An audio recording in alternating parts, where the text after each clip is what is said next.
Okay.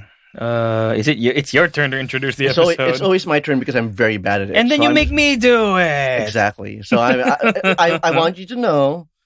I'm not saying that I will be successful right now, but Mhm. I have been rehearsing it in my head Oh my all the time. God. So if I manage to botch it in spite of rehearsing it into my Okay.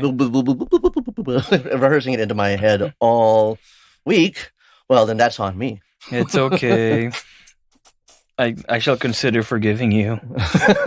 I I like that. I like that. I shall consider forgiving you. I'm just being honest. Where was that from? What was that game? That comedy? I'm.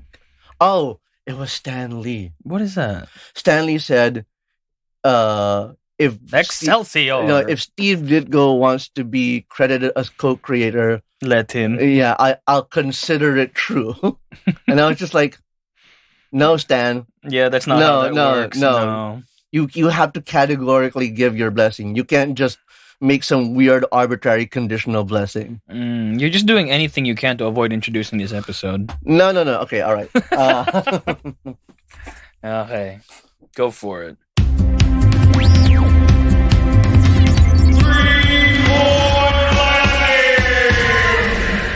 Hey everybody, welcome to 3 Point Landing. This is Matthew, and I'm here with Misha to talk about BlizzCon 2019 and a bunch of video games. Heyo. I don't know why I did that. Okay, so BlizzCon was last week. That was where Blizzard talks about all their upcoming releases. For the I don't even want to say near future because they're horrible with release dates. That's right. They just like telling you, teasing you, and implying that something is going to be coming along your way, and you'd best be grateful for it if and when it does show up. This year's celebration was marred with a little bit of controversy because of recent events that have been going on. Maybe Matthew, you could bring us up to speed. All right, yeah. So what happened was Blizzard Entertainment is one of the biggest video game companies internationally, and they had a tournament. They had a tournament for Hearthstone, their digital card game, and when one of the champions was won and was brought on to talk about his success or his victory, his name was, I believe, Blitzchung was his handle, Blitzchung. Right. And What's his real name? Ngai Wong. I don't want to butcher Never mind. Chinese name, Okay. but as long as we get his handle, right. we got his handles right. So his name is Blitzchung, Mm-hmm. and he showed up to talk with the commentators. And at the end of his his moment to talk about the game and his success, he wore a mask and took it off and said free Hong Kong, revolution of our time. Mm-hmm. And that saying that got him in hot water. He was suspended.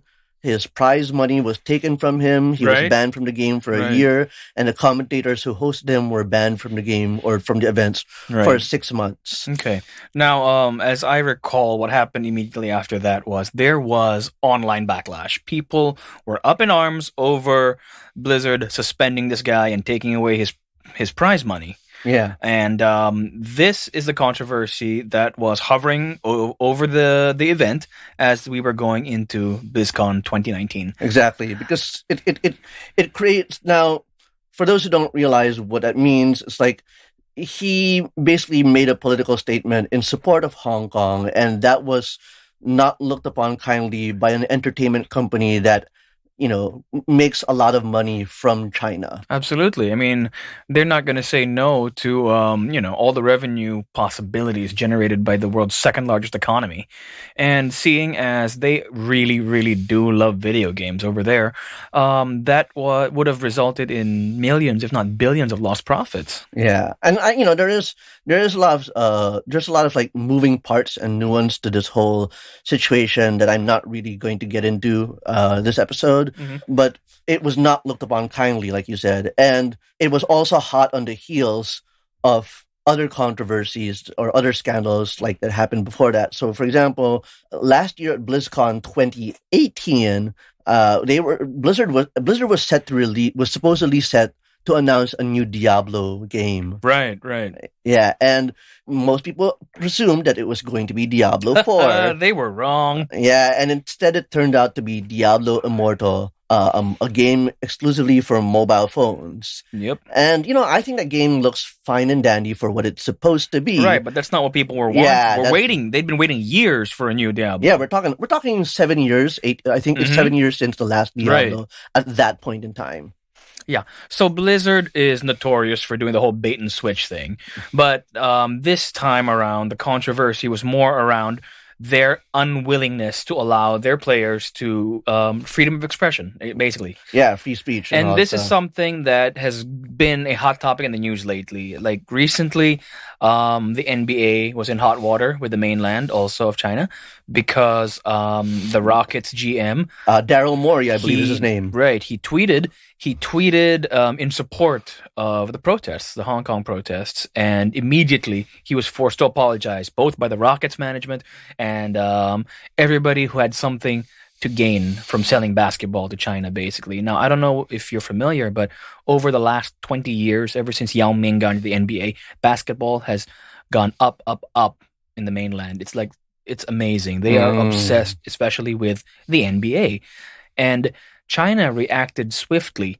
They pretty much canceled the NBA in the mainland. Yeah, I believe some of the games that okay, I'm not a big 100% sports fan, but because of the Blizzard situation, I have learned a lot more because it gets invoked. I believe some of the games that right, and the reason that this is relevant is because Blizzard didn't want to face themselves in the same situation. They did not want to be canceled on the mainland because again, big money to be made. Yeah, and it's worth noting that this is a preemptive measure, or rather, Blizzard and its related companies or groups did the action to suspend Blitzchung before China had even asked. Right. That's very different from what happened with the NBA. Right.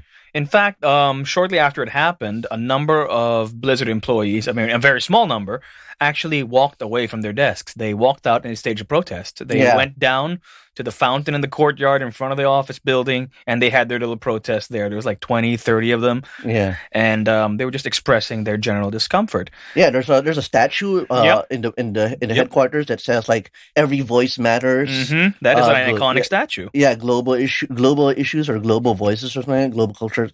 And somebody had taped over those words as a form of protest. Well, their bosses taped over those words online. So same difference.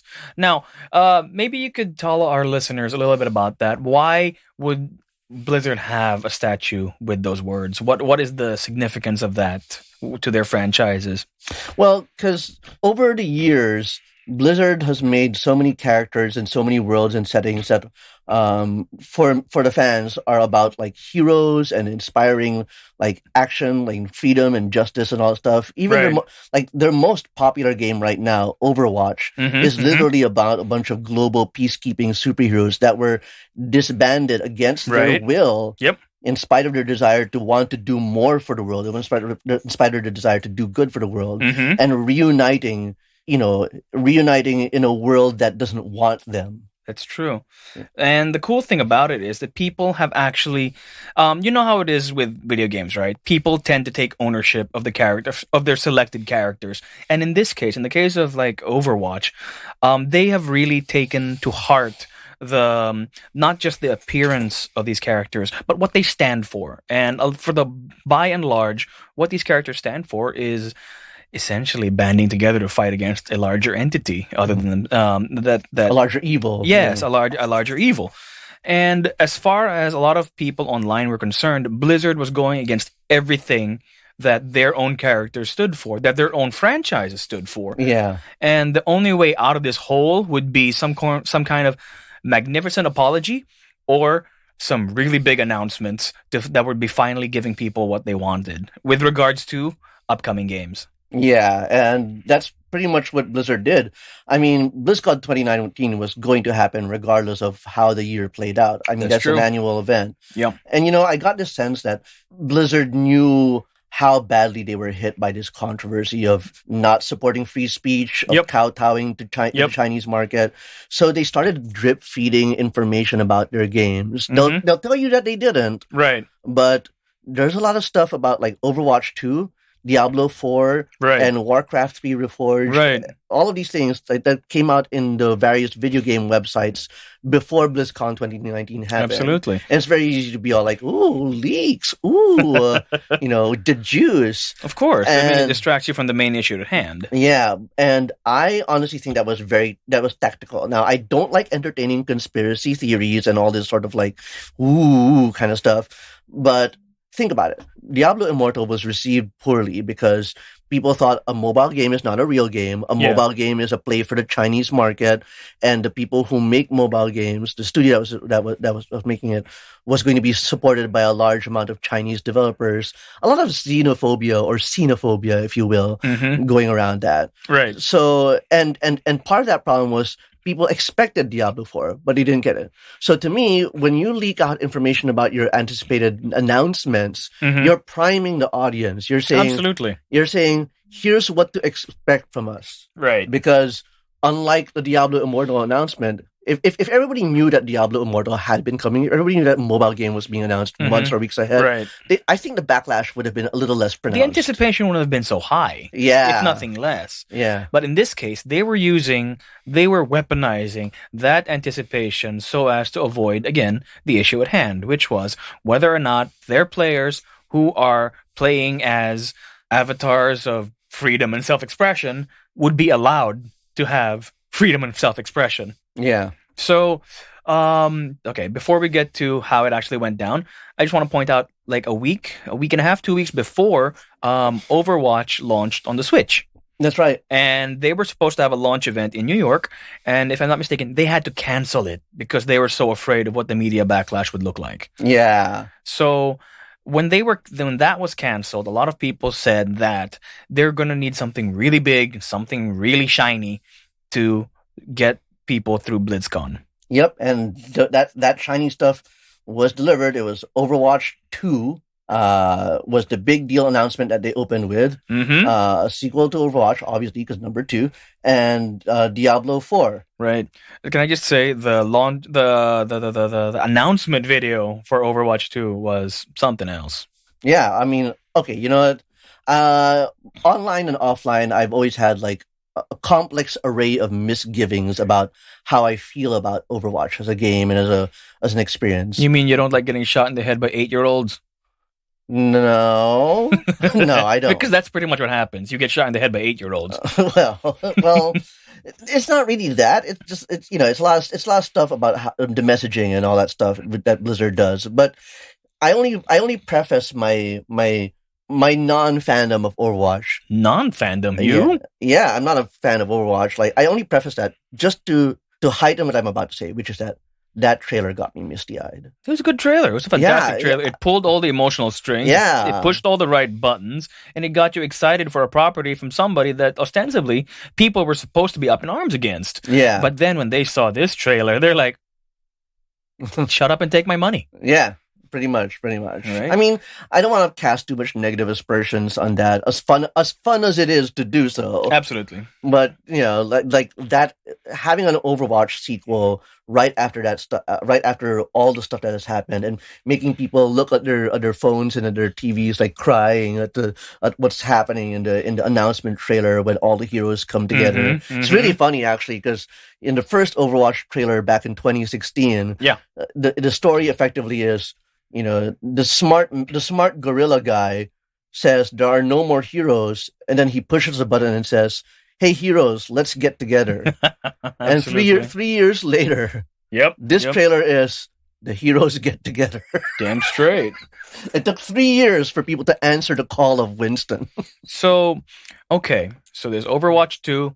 That was a big announcement, right? Yeah. People went nuts. Then there's Diablo 4. Finally, a year late, maybe, here's the announcement that people have been waiting for. This is the Diablo game you've been waiting for since last year when they gave you the mobile game that maybe you didn't entirely want. So these are the two big announcements. What about an apology? Was there an apology? There was a quote-unquote apology. There was a statement. There was a statement. And, over the past few weeks, I've made my thoughts heard about, like, what what about the emptiness of this apology. It was But last week. How many weeks have you been studying it? so, because they made other apologies, just not the BlizzCon apology. So, Do call those apologies. They just Well, gave back the prize money. all right, you guys can't hear the air quotes. But, Fine. Okay. yeah, but Walk yeah. us through it. So the apology was basically J. Allen Brack. This is the BlizzCon apology, for the Yeah, record, not Blizz- the half-assed things he did on social media. well, unfortunately, I hate to not to put a spoiler on it, but it's not an apology either. Okay. Blizzard president J. Allen Brack walked onto the stage and said, we're really disappointed with how we handled the situation. We Mhm. hold ourselves to a higher standard. Mhm. We should have led with actions instead of words, is what they said. I'm rolling my eyes right now. And then he suddenly pivoted the statement to something like, but our goal is to bring everybody together in epic entertainment. Okay, explain that to me. First off, who owns Epic Entertainment? And second of all, okay, no, I'm just kidding. But the thing is, he says at the very beginning that they didn't live up to the high standards that they themselves set. But then 10 seconds later, he says that their entire goal is epic entertainment. So, what exactly are their priorities? That's my first question. And my second question is, what was he apologizing for? He never actually specified. He just Exactly. assumed that everybody knew what the elephant was. Exactly. So, and to me, that's failure on multiple level. Mhm. Failure to explicitly name the incident that you are apologizing for, because Mhm. without naming it, it creates ambiguity. It creates like, oh, okay, what are you sorry for? Exactly. It creates plausible deniability Exactly. when you're vague about this kind Damn of stuff. straight. Number two, his apology was bad because he was saying, we'll lead with actions and not words. But if they really meant that, the action would be to correct what they did. And to be fair to them, they changed the punishment given to Blitzchung. It used to be a year ban from Hearthstone and all your prize money taken. Right. They changed it. They said he's getting his prize money, and now he's still on a 6-month ban, Yeah. which I guess is a redressing of the severity of the punishment, but it still doesn't say that they were wrong about what they. Right? It's not an apology. It's a negotiation. That's what it is. And third, the third failure of the apology is to take that apology and spin it directly towards product by saying, hey guys, we're kind of sorry about that thing. That thing that we won't mention. Of which will not be named. Yeah. By the way, let's come together for epic entertainment. Yes, because this is our priority now. The hell with values, the hell with standards. Yeah. The only reason we're here is to be entertained. That's basically what he said. Yeah. And what makes it worse is that people seemingly accepted it. I mean, I don't know if that's just me or that was a general perception, but all anyone could talk about afterwards, besides the non-apology, if I'm not mistaken, just looking at the feeds, Overwatch and Diablo got more digital ink than anything he said. Yeah, it's tremendously disappointing, and I had to say that we don't own a social weather station, for lack of a better words, to really accurately and empirically identify how many people forgave them, quote unquote, and how many people did not. Yeah. But it definitely felt like you said, new announcements, and now we're okay now. We're friends now. We're okay. Thank you for giving us the shiny thing. Diablo, right. Diablo 4 looks great because it's darker, it's meaner, it's more intense, it advances the story. Overwatch looks great. It's finally bringing narrative modes. It's finally bringing new characters. Everybody will be together because the way Overwatch 2 works is that Overwatch 1 players can play with him. Right. All that stuff together. But, what about, we're all now, distracted by all of that stuff. What about the protests that they said would happen? What, did anybody show up with placards and signs? They did. I saw a couple, but there was nowhere near what they would have you believe was going to show up. Yeah. I'm kind of of two minds in the protest, which is that I really respect the leadership of the protest. Yeah. Not just for the stance that they were making, but when they announced the protest, they were saying, we're going to make sure we're going to be civil about it. We're linking up with someone who is experienced organizing stuff. And we're going to make sure that people stay on topic and not just start shit for the sake of starting shit. Right.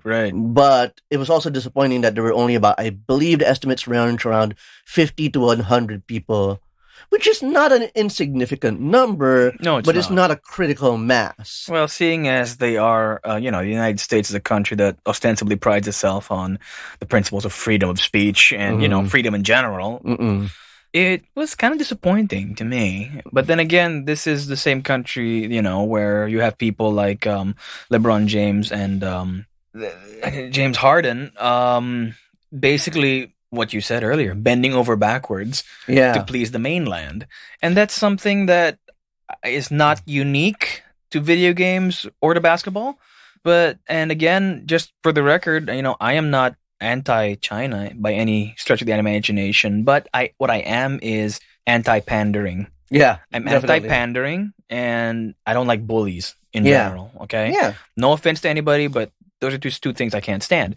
Yeah. I mean, I definitely have problems with the way, like, I don't want to get too political necessarily, but Not at all. Not at all. yeah, I definitely have some problems with the way people use their legitimate political grievances with China, the nation state led by a communist party, and conflate that with their irritations with individual Chinese citizens or Chinese immigrants. Absolutely. That shit is problematic. Do not take out your legitimate disdain for a political regime on innocent Chinese people just wandering the streets of Manila, no matter how annoying they are to you or whatever. Like, that's not cool.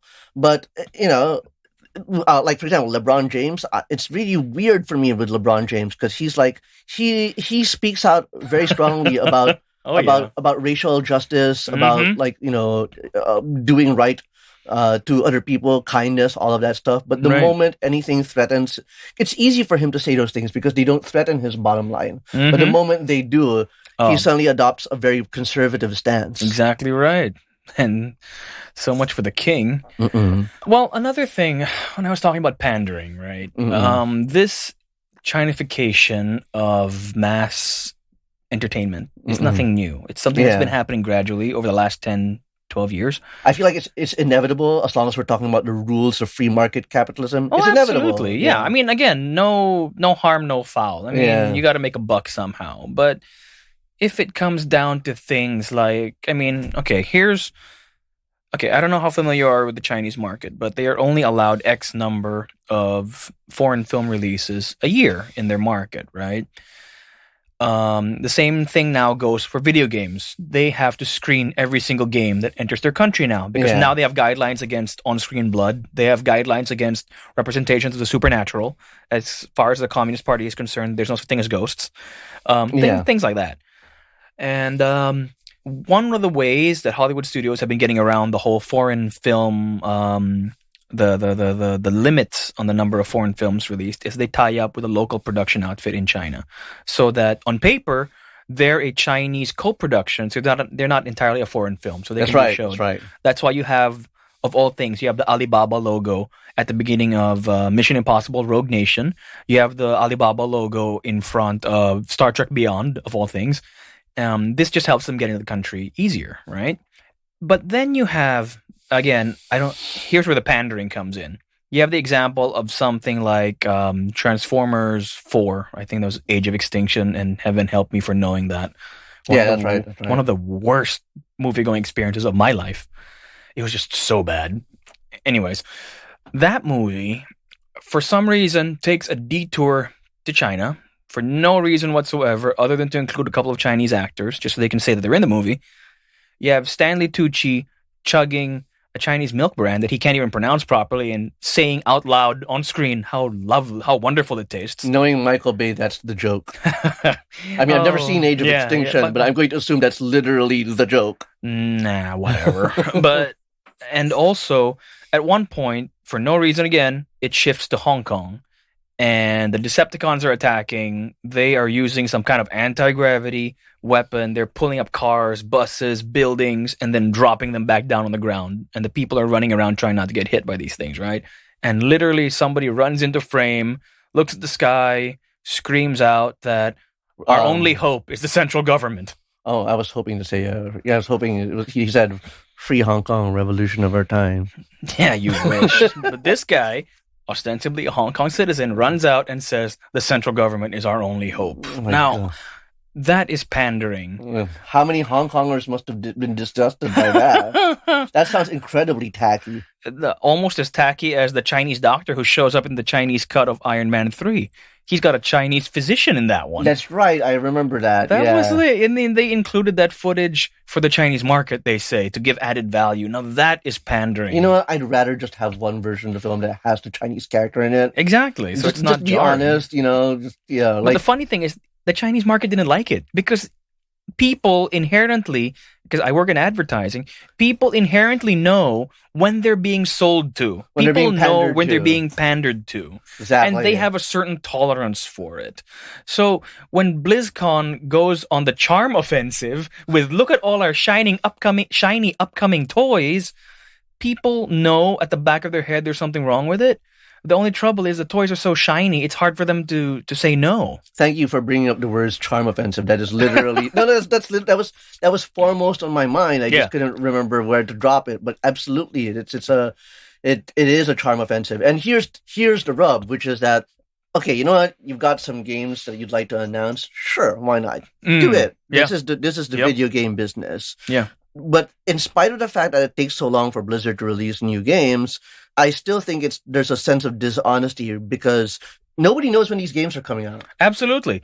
They just showed some very well-made videos to tease the living daylights out of the people who saw them without actually committing to when they're coming out. We don't know if they're coming out tomorrow. We don't know if they're coming out next year or the year after that. Yeah, I mean, not knowing when these games are going to come out is par for the course for Blizzard, but it also gives them free license to announce whenever they feel it's convenient to announce. And that's what made it all the more suspect. Yeah, it's a little bit. It's dishonest. It's absolutely dishonest. Yeah, and even Jeff Kaplan, who is the creative director for Overwatch and Overwatch 2, he literally said in a piece later, he has no idea when Overwatch 2 is coming out. He couldn't even give a vague window, the next 2 years, or we hope 2022 holiday, but don't hold me to that. Absolutely. He couldn't even say any of that. He just said, I have no idea.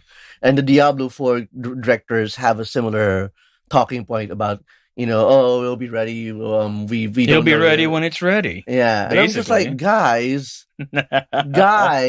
right? You can announce a date and postpone it. That you can do that. That's what Ubisoft and Sony PlayStation are doing. They said The Last of Us is coming out on March or whatever, and now they're saying, oh, you know what? It's May.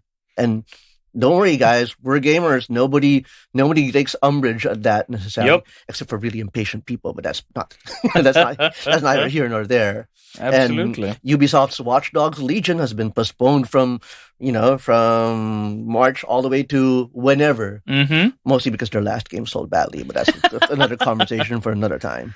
But it wasn't just a charm offensive that really annoyed me. It wasn't just the non-apology that annoyed me. What was up with his hair? Can you explain that to me? It looks like he had time to get it rebonded before he went on stage, but he didn't have time to come up with a decent apology? I mean, seriously. Okay, look. Has he always looked that way? Some people have sent me some unkind jokes about him and his hair. Has he always looked like, a second-rate, gigolo? I mean, seriously. And I'm not 100% on board with hair shaming J. Allen Brack. Fine, sorry. But you're 100% right in that clearly he had time for great grooming. It's not that his hair looked great. That's the issue. The issue is you're about to get an apology. Nagpariban ka pa. Right, exactly. I mean, seriously. Oh, good God. I do want to take note right now, that J. Brack is the president of Blizzard, but he's not the CEO of Blizzard. So why was he the one up there? Because there is no CEO. Who's the CEO? No, there used to be a CEO. Okay, Blizzard's structure, and this is sort of inside baseball stuff. Go for it. Blizzard had a CEO named Mike Morhaime, and J. Allen Brack was the president. Right. And ever since Mike Morhaime left the company last year, his role was not replaced. Oh, okay. So there was nobody else who could have taken that stage, basically. And the consensus is that it indicates that Blizzard doesn't have its own independent creative leadership anymore. that Brack answers directly to parent company Activision of the Calls of Duties. So what does that mean? What does that mean, big picture wise? There is a sense among people that Blizzard is slowly losing its independence, slowly losing its creative energy, and becoming more and more answerable to the business goals of Activision, which is to maximize shareholder value, to release many boxed products every year, at least once a year, all that stuff. And Blizzard is a company that is known for, like you said, like we joked about, like we made fun of, releasing games whenever they want, Yeah. as long as they're as high quality as they want it to be. They're even famous for canceling some games because they said they didn't meet their bar of quality. Right. And now here they are, having their creative leadership gutted, having no spine to stand up for the values that they set for themselves, ostensibly. Yeah, and for delivering product just for the sake of delivering it. That's true. And something that drives me nuts, I mean, something else that really just, for lack of a better term, it grinds my gears, is that a lot of the people who were up in arms previously, right now, Blizzard is coming up roses. It's like everything was forgiven just because they got... all is absolved. Right? It's like when you dangle keys in front of a baby, you look at here, something new and shiny. Look at this. I worry about your future parenting skills, but go on. Let's not talk about that. But it's like, it's exactly what Obama said last week. All of these so-called woke people on social media are so quick to point fingers, to cast aspersions, to cast stones, virtually. But when it comes right down to it, they're not really standing for anything other than the actual accusations. That's right. They're not willing to lean into action that will enact the change that they want to see. Right. And what we're talking about here is, in the case of Hong Kong, this is about people's lives. This is about their right to having an opinion in their own country. This is about having the right to express said opinion in their country.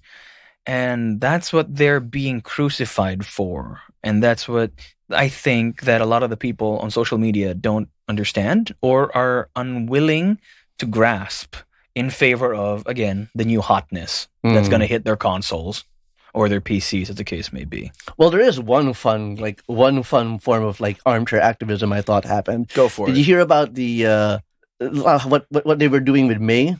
Yeah. She's supposed to be like the unofficial figurehead for pro Hong Kong democracy. That's right. May is so Overwatch has an international cast, and May is the one from China. And fans in protest or in retaliation have been appropriating May as a symbol of resistance by drawing fan art, right, and JPEGs and all sorts of stuff with her saying "Free Hong Kong," with pro Hong Kong slogans or logos, all over. Outfit. Right. Yeah, I thought it was really and it's great because if May becomes inextricably linked with pro Hong Kong imagery, what's going to happen is you Google May, you love Overwatch, you live in China. You Google May. I don't think they have Google in China. Sorry, you Baidu. Is it Baidu? I don't know. I should know, but I don't know. Yeah, so you search, you Bing me. Okay.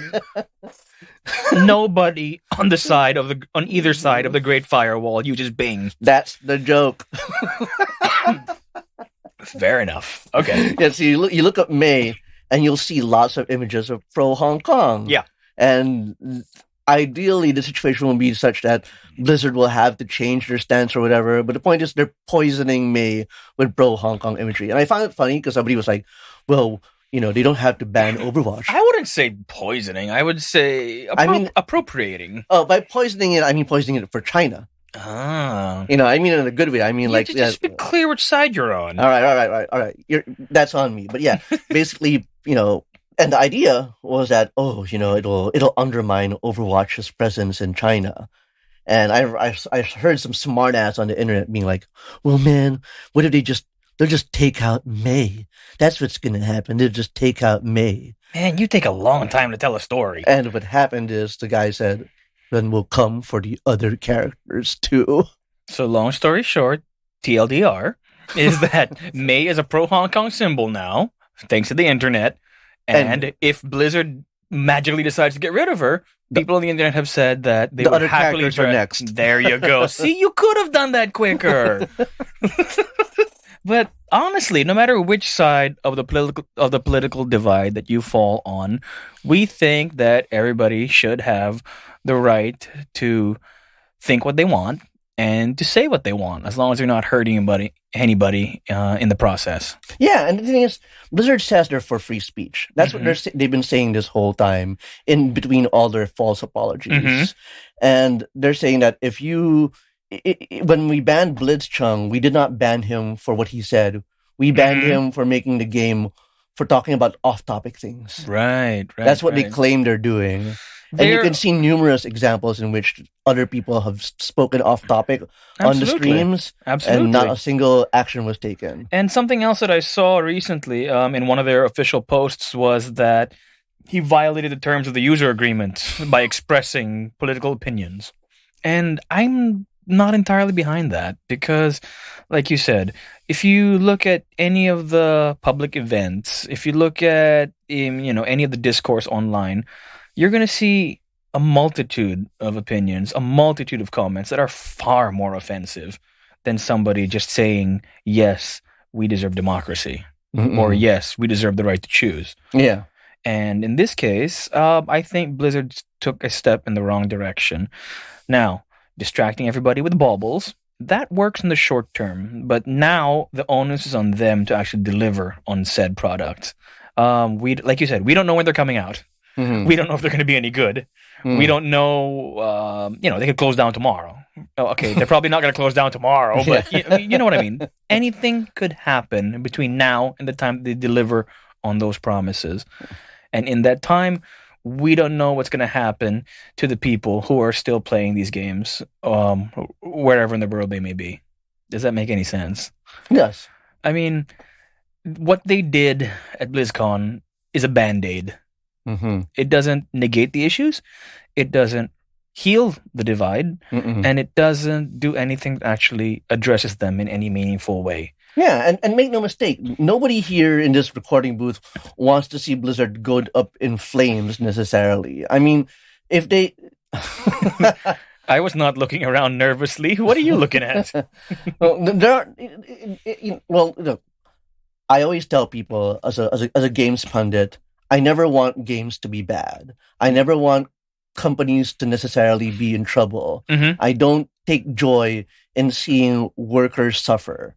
Well, I have a similar take on that. I mean, as a film reviewer, I never go into a movie wanting it to be bad. Exactly. Right? Exactly. I will go into Resident Evil 6 with the best of intentions and highest of hopes. Yeah. Even if I know it's probably going to kick me in the teeth. because being surprised is a delight and a joy. It you is. Know what I mean, it absolutely is. Yeah.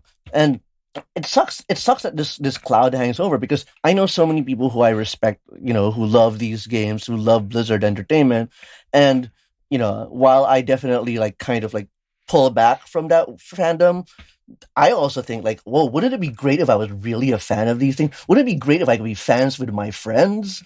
You know what I mean? You want to be excited. I'm always excited for my friends, but I want to be excited with them.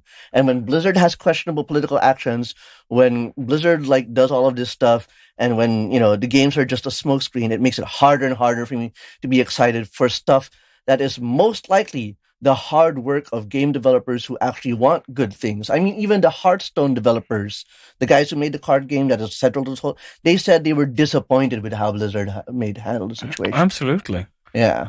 Well, as far as Blizzard and, let's say, the overall game industry is, we could go on for many, many, many more hours with regards to the hows and the whys and the ins and the outs of the development of these titles. Some of it's not very pretty. We know that. But it's always nice to see when a company is willing to take a stand for its beliefs, rather than washing its hands, being wishy-washy, standing on the fence, and just not committing to any sort of position that makes sense. Excuse me. When all is said and done, Um, we don't know where this is going to go. We don't know how much longer it's going to go on for, and we don't know how it's going to end. But after all of that, the only thing I want to know is why weren't there any Warcraft announcements? There's a Warcraft. There's Warcraft 3 Reforged. They're remastering But that's just a repackaged thing. Because That's they're not a busy- new thing. because they're busy working on Diablo 4. Actually, to be Are honest, they? Are they really? to be honest, I would love to see a Warcraft 4 too. But Right?